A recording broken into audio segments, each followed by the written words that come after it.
What is up everyone, and welcome to another F1 23 My Team Career Mode video. I hope we're all doing well today, and I hope we're all strapped in for the first time at QATAR. I cannot wait. I've played this one a few times online, a few times in open lobbies and time trial and stuff like that, but this is the first time I will be doing a proper 50% My Team Career Mode race around Qatar, and it is going to be a sprint weekend as well, so there are going to be, I think, 39 laps to race around Qatar here, and I am buzzing for it. It's a very fun track, fast and flowing, and yeah, I can't wait to see what it throws up. First up, last time we were at the Japanese Grand Prix, if I'm not mistaken, and despite the fact that we had a decent qualifying performance, you know, we couldn't quite get a run together in Q2, which meant that we were out. And didn't get through to Q3. We took a penalty, and it meant that we just, yeah, we ended up struggling a little bit, and couldn't really progress forward. I think we finished P17 in the end, which wasn't a great result, but yeah, hopefully we can find our way into a slightly better position this time around, and yeah, hopefully get a little bit of a better result here in Qatar. Like I said, two opportunities to score points. It's going to be a sprint race and a feature, or not a feature, but you know, just a regular Grand Prix. So yeah, we're gonna.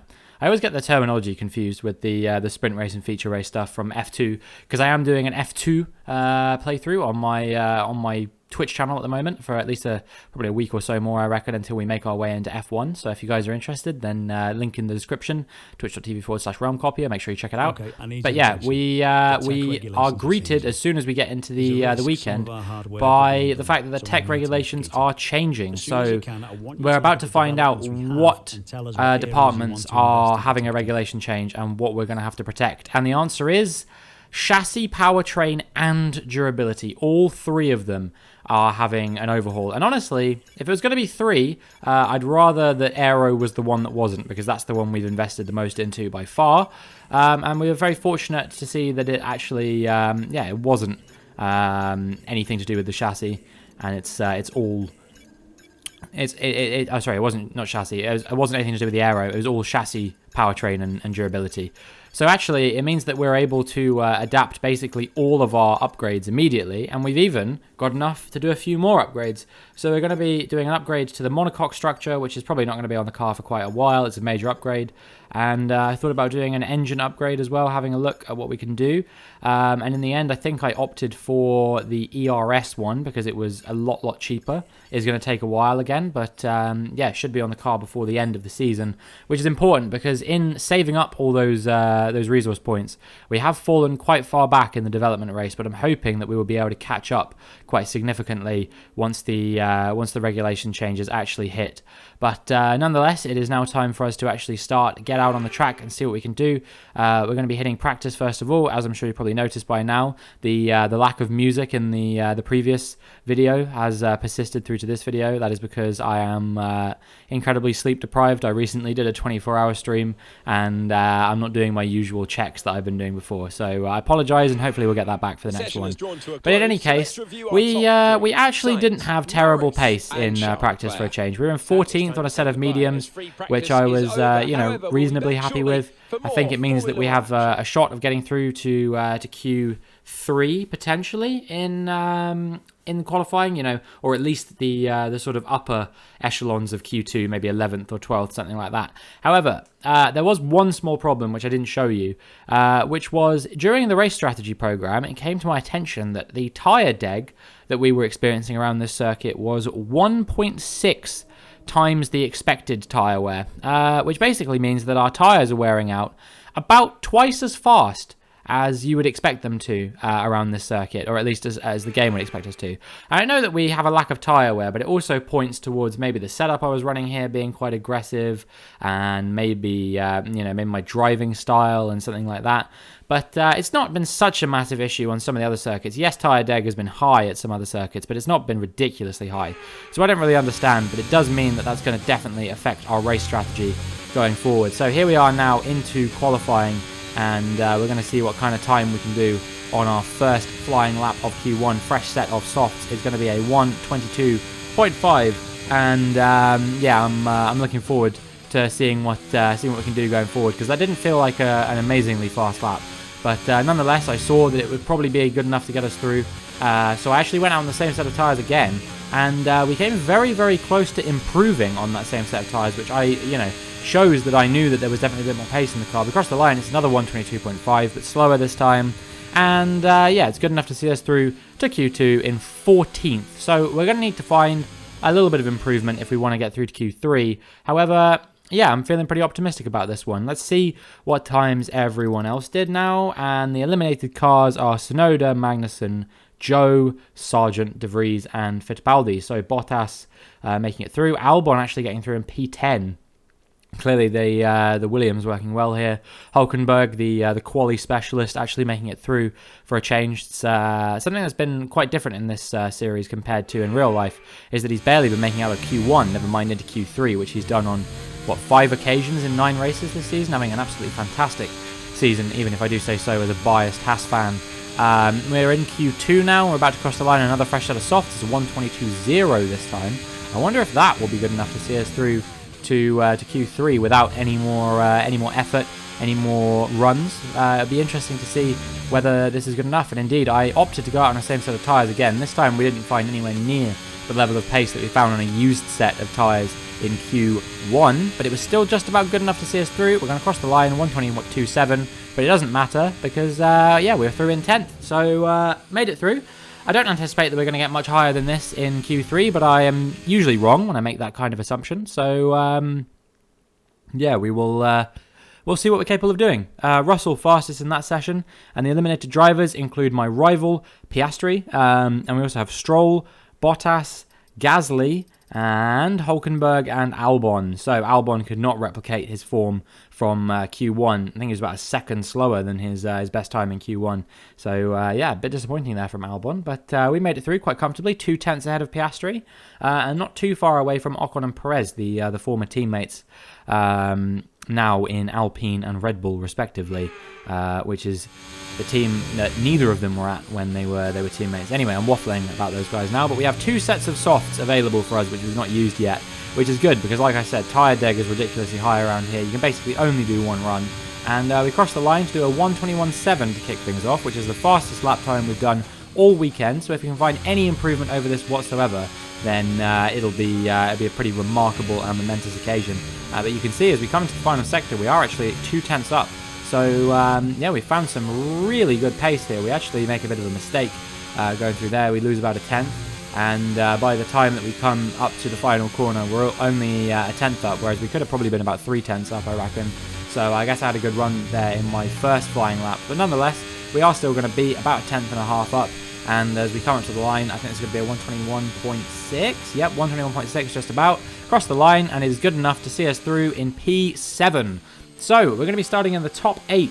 What a remarkable result for us, and yeah, very, very satisfied with that. Finished. It's time to remind ourselves of our top 3. Russell, Hamilton, and Charles Leclerc. Goodbye for now then, but we are really just getting started. Make sure you join us again for Lights Out tomorrow. I don't know what is happening with Red Bull's season here, but they are starting behind me, both of them. It's really weird. It seems like the Mercedes and the Ferrari just have such the measure of them this season, in no small part due to the fact that Perez has been right off the pace. Verstappen has been with everyone else, which is, I would say a bad season for him given his recent form. But, yeah, Perez so far afield of everyone else. He's battling with Alonso over P6 in the drivers, whereas the other 5, both Ferraris, both Mercs, and Verstappen, they're battling over what the top spot in the championship. Sainz currently leading the way. So, yeah, we'll see who can prevail in these final 6 race weekends. Still a few sprints left to go, and we're about to have one right now as we get into the sprint at QATAR. So it is all about speed in today's sprint. Not very many laps and no chance to get ahead on strategy. Who here today has the raw skill to take them to the top?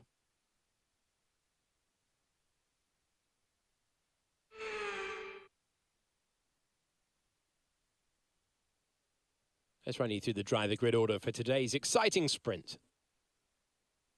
George Russell will begin today's event in pole position, and Lewis Hamilton completes the front row. Looking down the rest of the grid, we have Leclerc, Sainz, Fernando Alonso, Norris, Robinson, Verstappen, Perez, Ocon, Oscar Piastri, Stroll, Bottas, Gasly, Hulkenberg, Albon, Tsunoda, Magnussen, Joe, Sargent, De Vries, and Enzo Fittipaldi. Which of these drivers will get pole position today? We will soon find out. Anthony Davidson, thanks for joining me again for the Grand Prix. Joined once again by former Formula One driver Anthony Davidson, and they've had a lot of on-track incidents recently that could leave them low on confidence. It's not an ideal situation by any means.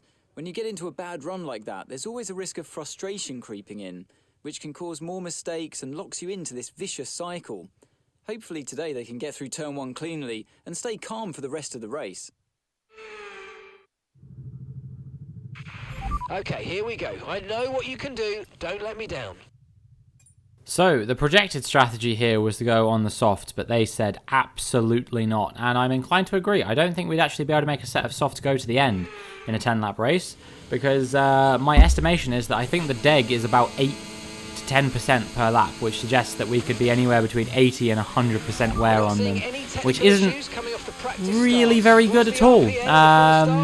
Yeah, I mean, I've driven on tyres which are 100% worn in this game, even with no puncture. I had a glitch in an F2 race, and let me tell you, the lap times you're going to be doing on those are about 30 seconds slower than your optimal lap time on a set of 0% worn tyres. So yeah, not great. And yeah, we'll see now what we can do as the rest of the grid is formed up, and we're getting ready to go here for the sprint as the lights come on. And the lights go out as we switch to the replay camera, and you can see that some people have not gotten away very well there at all. That was a Ferrari. I think of Leclerc not getting away well, but Sainz and Norris have had slightly better starts, challenging for the lead there potentially. And I'm going to try and go around the outside, and we're going to actually manage to get ahead of Norris there, and we're going to go up the inside of Sainz as well. And before you know it, we are up into P2 from P7 on the grid. That is there's a rocket ship start from us. We're going to fall straight back down to earth very quickly, especially once the tyre deg kicks in around this place. But for the time being, I'm just happy to be here, you know? It's nice to be up in P2, Hamilton leading the way, and then I've got Sainz behind me. Then it's Norris, Russell, Leclerc, Alonso, I think Perez, Stroll, and Verstappen making up the top 10. I do feel like a little bit of an imposter in this scenario. You know, you're probably going to insert one of those what's blood doing here kind of memes to this this scenario. And yeah, before you know it, I'm coming under pressure from Sainz, and he's back ahead into P2, as you might expect. Much faster car. We've got the worst car on the grid. He's got the best car on the grid. But if there's one thing I'm good at on this year's game, apparently it starts, which I mean, you know, I'll take it. And yeah, now we're going to be coming under pressure from the cars behind. We've got Norris in P4, Russell in P5, Leclerc in P6. Where am I going to finish in this sprint? You know, if I could even cling on to 1 point, I think it'd be quite impressive given the pedigree of the drivers we've got around us. You know, even Piastri down in 11th, if he gets ahead of us, and that's game over for the top 10. But of course, only the top 8 score points in the sprint. We're coming under pressure from Lando Norris now. Are we going to be able to hold on to this position? It looks like we just about are. And yeah, we retain P3 podium position for the time being. However, there is a slightly silver lining to our chance of scoring points here, which is that one of the cars that could potentially taken us out of the points contention is instead taking himself out of the race, and this is Lance Stroll in the number 18 car, retiring from the Grand Prix, or not from the Grand Prix, but from the sprint. I do that every single time. One of these days I'll learn. But yeah, he's gone, and now I'm coming under some real pressure from Lando Norris. Not with the DRS yet, doesn't matter, he blitzes his way past me. Russell too, they're battling with one another, they're rapid in a straight line. Alonso's coming up my inside as well. Is he going to be able to make the move stick?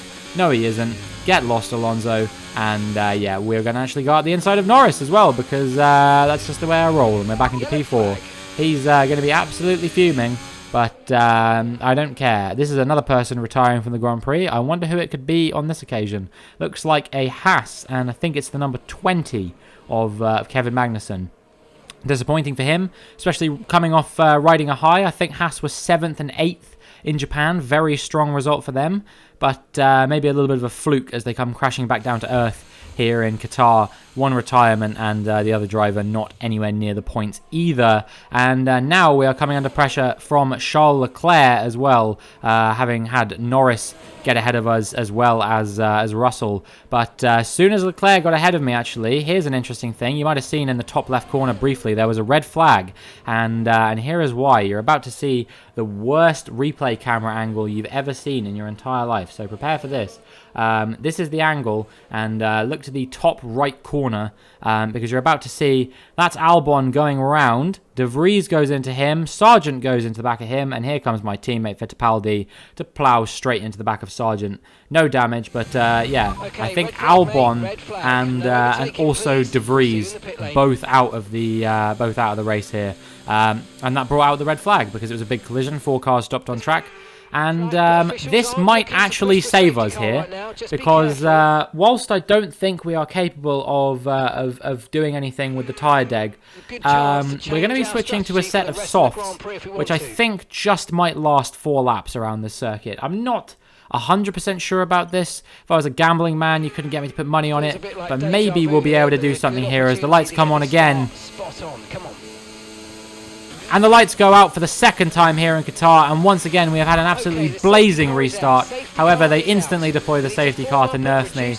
I only managed to take 2 positions, and I'm honestly surprised they didn't make me give the position back to Norris. But up in P4, I mean, if we finish here, this will be the best result we have ever had in a Formula 1 race or sprint, you know. The best we've had before was P5 in the Austrian Grand Prix. So, yeah, the safety car comes in lap 8. And we have 2 laps to try and defend this position. I have to wait until the yellow flag has gone from the top left corner of my screen. And yeah, in the end, it means that I lose out on making a potential overtake on Russell, because it sticks for so long. They need to fix that issue. The light should go green as soon as we cross as soon as Hamilton had crossed the line. It should have gone green. It should have been green flag conditions, but for some reason the yellow flag persisted until we were at the first corner. So yeah, that's something that absolutely needs to be fixed ASAP by Codemasters. We're coming under a lot of pressure here from Max Verstappen now, but there's only a few corners left to go, and so he's going to have to really try and do anything he can to try and get ahead of me here. He's going to try and go up my inside at the final hairpin, but is it going to be enough? I don't know. I'm going to get the better exit. I was on the outside. I'm burning all the battery I have. Is it going to be enough? I don't think he's going to be able to catch me in time. It's going to be less than 1/10 of a second in it, but we crossed the line to take P4. Carlos Sainz extends his lead at the top, getting ever closer to securing the championship. So then, it's time to see how this result affects the Drivers' Championship. With the sprint wrapped up, we now have our grid lineup for the big race tomorrow. Be sure to join us then for what will no doubt be a fantastic race. What a result. 5 points scored for the team. P4. If we can convert this P4 tomorrow, then, I mean, that's going to be, what, 17 points scored across the weekend? That would basically cement us in P7 in the championship, the Constructors' Championship, that is, of course, which is what we're battling so heavily with Haas for. I think we're pretty easily cemented in P8, which is our sponsorship target, no matter what happens. But I always like to aim one bigger. It means we'll get a bigger amount of money. It means we'll be able to upgrade more facilities. And potentially, it means we'll be even be able to sign a better teammate as well. So who knows? But yeah, that was that for the sprint, and now we're going to see if we can do it all over again in the race. Welcome back to Qatar. Losail International Circuit is our venue, famous for races on 2 wheels through the years. Its F1 bow saw a Hamilton win. Who takes the flag today?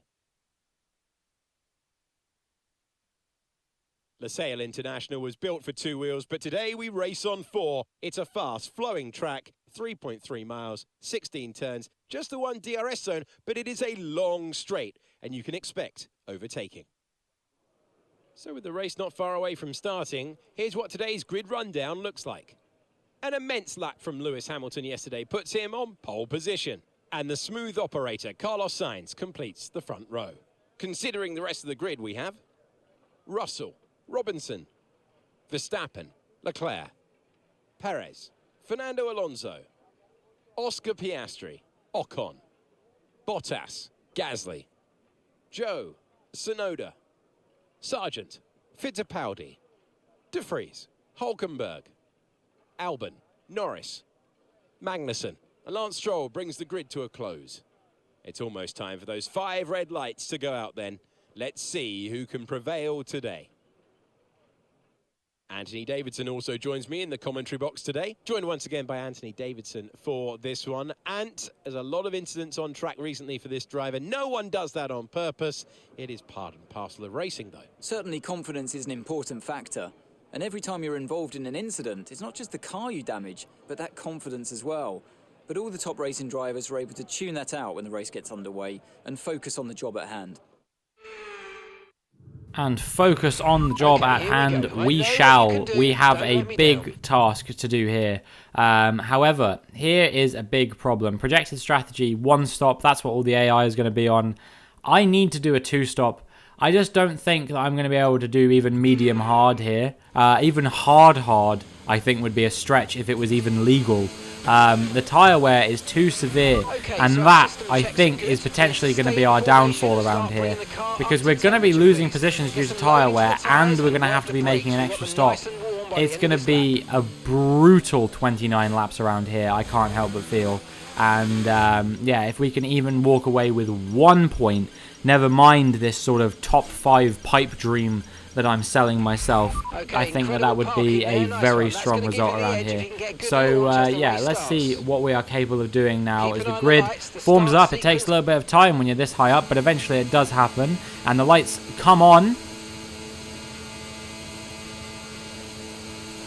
And the lights go out, and we've gotten away well once again, especially compared to George Russell there. Hamilton and Sainz both getting away well. I think Sainz is going to challenge for the lead there. Who's going to be ahead out of myself and Russell? I'm up the inside of him. Who's going to win out on this occasion? Is it going to be me? Is it going to be him? It's going to be me. And we're up into the podium places, not putting pressure on Sainz this time. Took a little bit too long to get ahead of Russell confidently there. And yeah, both Sainz and Hamilton had a very good getaway there compared to me. But once again, we have had a very good start, and we have managed to make our way up into a lofty P3. So I'm very happy with what is going on right now.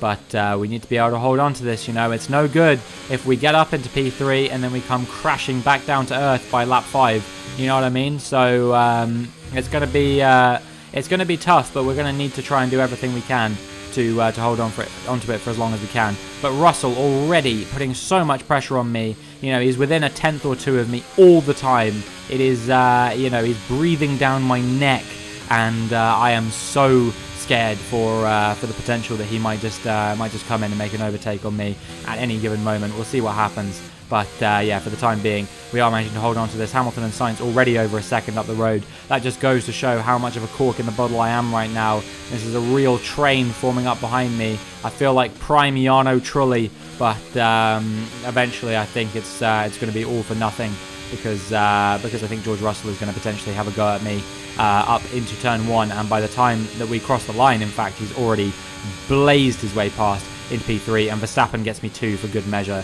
So yeah, not much I could really do about that. Now coming under pressure from Sergio Perez a little bit later, as well as we get into the final sector of the track. Is he going to get ahead of me as we go off the track? I think he might just about get past me here. I'm not quite sure who's going to win out. Is it going to be me? Is it going to be Perez? I'm actually coming back at him here. I'm going to have the inside for the following corner. He goes around the outside, and that is what gives him the lead in the end. He just has enough space to sweep round as Piastri coming into the pits there. I'm not sure if he had some kind of damage or something, but from 7th on the, from 7th, that is not going to be good for him. He's going to be gutted with that, no doubt. And yeah, probably puts him out of contention in this race. But someone who is quickly falling out of contention in this race as well is myself, as I come under pressure now from Leclerc for P6. You know, we've gone from being P4, we went up to P3, and within 3 laps already we're falling down to sort of P7. Bottas is just behind him as well and could easily make a move on me too. I think to the inside here goes Leclerc, and indeed by the time I get to the corner you can see I'm going out wide. Tyres already starting to go off even after 3 laps. They're not feeling fantastic. Even Alonso was thinking about potentially going for a move there, but he can't quite make it stick on this occasion. But still, Leclerc and Bottas pulling off the double overtake on this occasion. Really doesn't feel good. And now as we move on to the following lap, towards the end of lap 4, we're beginning to start lap 5. You can see I'm already at 40% wear on the left front. Yes, these weren't new softs. These were used softs from qualifying, but still, it's absolutely ridiculously high DEG around here for me. And there goes Alonso. Here comes Gasly as well up my inside. Is he going to make the move stick? Yes, because I just can't hold on no matter how hard I try. and I think we're going to come under pressure from his teammate Ocon. And yeah, within 5 laps, we've already potentially fallen out of points contention. If Ocon's going to get ahead of me here, he's going to try and go up the inside. I'm going to have no grip to fight through the corner here. Even Tsunoda thinking about getting a run on me there, but no avail for him. Another track limits warning, and we need to be on our toes now as we move into only what is about to be the 6th lap of the Qatar Grand Prix. I've already got 2 warnings. Here goes Tsunoda. I'm down into 12th. And, I mean, this race is really starting to go from bad to worse for me. We've already lost almost 10 positions from the start of the race. Zhou Guanyu potentially looking to make a move on me as well here. I don't know if he's going to be able to make it before I get to the pit stop, because, yeah, we're going to be boxing this lap for the first time. And then we're going to be boxing again on, I think it's lap 17 for the hards. So we're going to be doing about 10 or 11 laps on the mediums. I think that's about the maximum they can do as well. Only the hard stint really is going to be one where I'm not going to accumulate ridiculously high DEG. But look at where I'm about to come out. The only person I might even be close to is Oscar Piastri, and this is going to be net position. So we're going to have so much work to do over the course of this Grand Prix if we want any chance at all of even not finishing last. You know what I mean? I think Piastri is going to be coming out ahead of us here as well. I don't know whether it's going to be me or him. Yeah, it's quite comfortably Piastri, you can see. He's been on those softs for a few laps. I'm sure they'll start going off pretty soon, though, which means I might have a chance to close him down before they do, before he pits again, because I'm sure he will be pitting again. You know, he pitted for a set of softs on, what, lap 3 or 4, I think it was.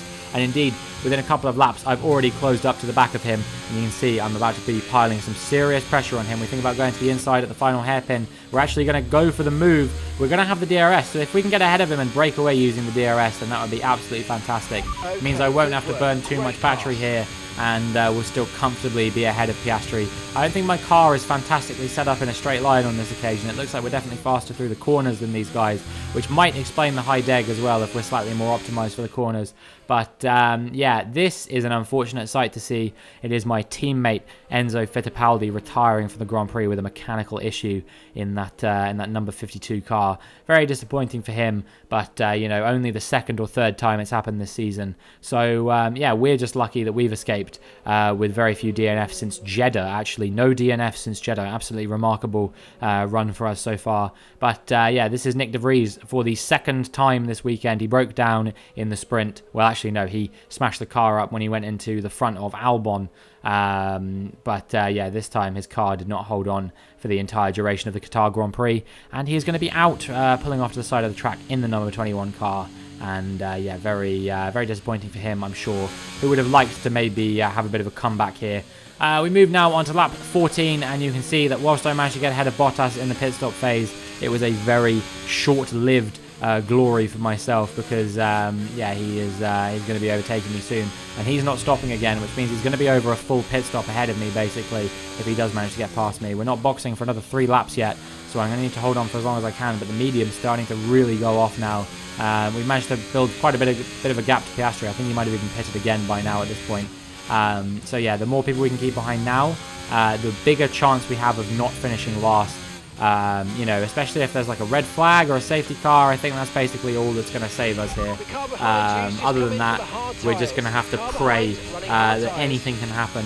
Ocon closing me down now. I think he's going to be able to get ahead of me by the time that we get to the corner. Indeed, he is, and he's going to be on the faster compactor tyre. So yeah, he's going to be breaking away from me very soon. Lap 17 now. We're coming into the pits for the 2nd time this race, and we're going to be going onto the hard tyres. So yeah, what if you had to use all 3 compounds of tyre in a race? Well, let me tell you something. It's not very fun unless everyone else is doing it as well. Soft, medium, hard, that was the strategy today. You know, you might think it was a bit of a weird strategy, but medium, hard wouldn't have cut it. We needed that stint on the softs. 1.6 times tyre deg, pretty brutal. It means that we're taking the tyres about 2/3 of the distance that they're projected to do, which isn't really enough. You can get away with maybe like 1.1, 1.2 tyre deg. I think the highest that I've still managed to make a 1-stop work on was about 1.3. So yeah, I think Qatar is going to be a 2-stop for me for the next few seasons until I get some ultimate tyre wear upgrades on the car, which probably won't be for a little while to come yet. However, it's not all doom and gloom. We are down here in P20 at the moment. However, due to Oscar Piastri also being on a 2-stop, we do have the potential to at least try and beat him out in our rivalry, which would be nice to see, because I think we're currently level on points with him, or maybe just ahead of him. So yeah, it'd be a nice opportunity to extend our advantage, especially considering after this we're going to start moving towards some tracks which I'm a little bit more comfortable with. Yes, I think the American tracks, not so much. Vegas is a bit of an outlier, of course, because I don't really know too much about Vegas as a track. I've only really driven it in open lobbies and ranked gameplay and stuff like that. As for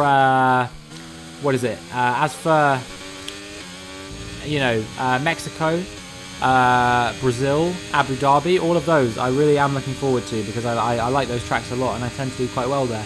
So yeah, we have the potential to do quite well, but at least we're not going to be finishing last here, at least if we can hold off Piastri for the remainder of the race now, as we overtake him into the start of lap 24 and push him down into 20th and myself up into P19th. Battle of mid happening right now, a bunch of rookies squabbling. In fact, if you include De Vries and Fittipaldi, then it is all of the rookies on the grid in the bottom 5 at the moment, and I'm hoping that I can at least be the best of them, as we're now going to try and overtake Sargent, who I think was actually on a 1-stop, so he's just slow.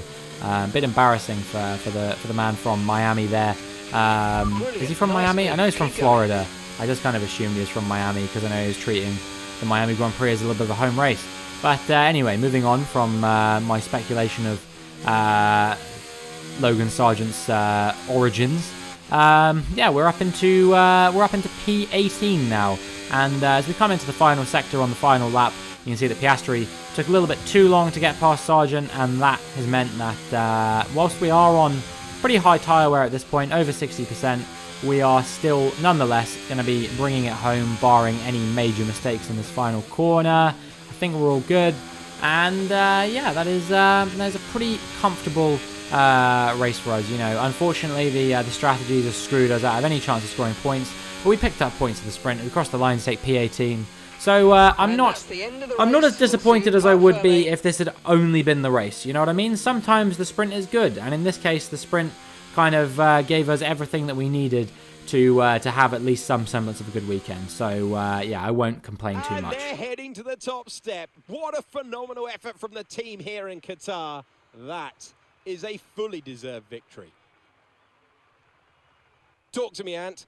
What was it that set them apart from the competition today? Well, time management probably played quite a large role in the outcome of this one. As ever, it's not just about speed, it's all about maintaining that speed consistently over a stint, over a race distance. So being able to keep up the lap times while still being smooth on the controls and gentle on the tyres, that's really where the race was won today. Looking at the podium, you can see that red suit, familiar to fans across the globe.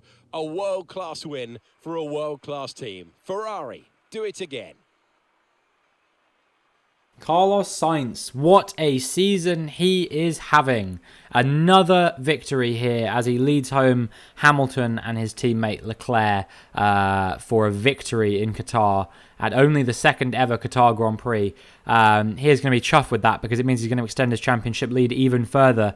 5 races to go. Could Carlos Sainz do the unthinkable and go all the way in this championship? And now let's take a look at the drivers' standings. Carlos Sainz extends his lead at the top, getting ever closer to securing the championship.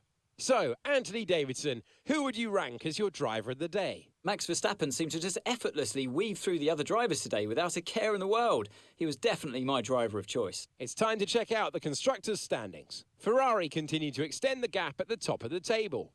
Well, what an end to another fantastic weekend of racing. Thanks to everyone who's joined us, and we'll see you for the next one. Well, we've managed to jump Haas in the constructors once again, which is fantastic.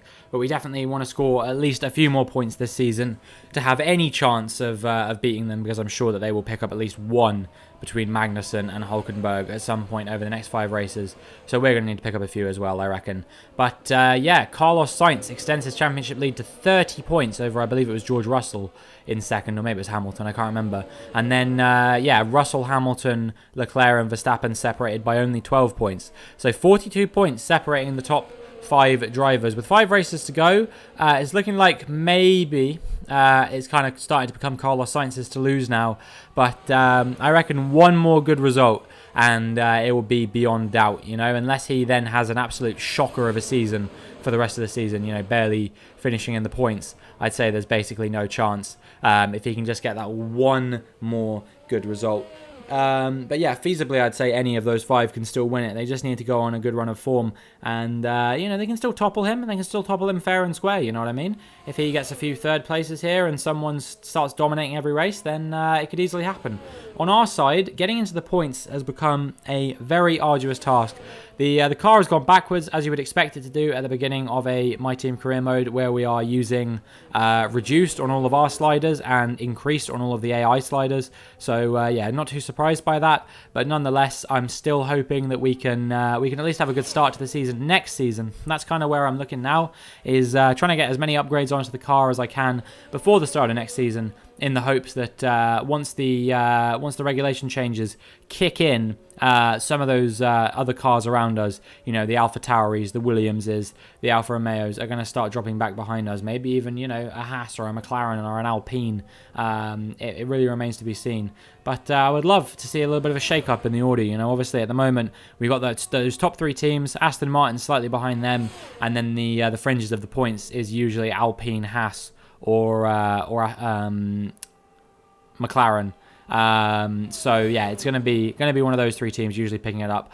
But we've managed to sneak in there on occasion. Same with Alfa Romeo, same with Williams, same with Alpha Tauri. You know, I don't think there's a single driver who hasn't scored a point this season apart from Enzo and maybe De Vries. I'm not sure. So yeah, a lot of drivers scoring points here. We've just happened to have a very strong run of form in a few races, especially that P5 in Austria. That did a world of good for us. We have comprehensively outperformed Piastri over the weekend, and we are blazing away in this rivalry, so that is fantastic to see. And yeah, but barring any DNFs or anything like that, it's looking like in those last 2 races we might actually potentially have a shot of beating him in that rivalry. So we'll see what we can do. But yeah, it's still going to be a bit of a task for us. Next up is Texas, renamed to Texas, having been just the USA Grand Prix. I guess to distinguish the fact there are so many USA Grand Prix now. Not a track I'm typically amazing at, but I can sometimes go quite well there. So we'll see what we're capable of doing. It will be an interesting Grand Prix for sure, no matter what happens there. But on this one, that is going to be it for this video. If you enjoyed, please make sure you like and subscribe, and hopefully I will see you in the next one.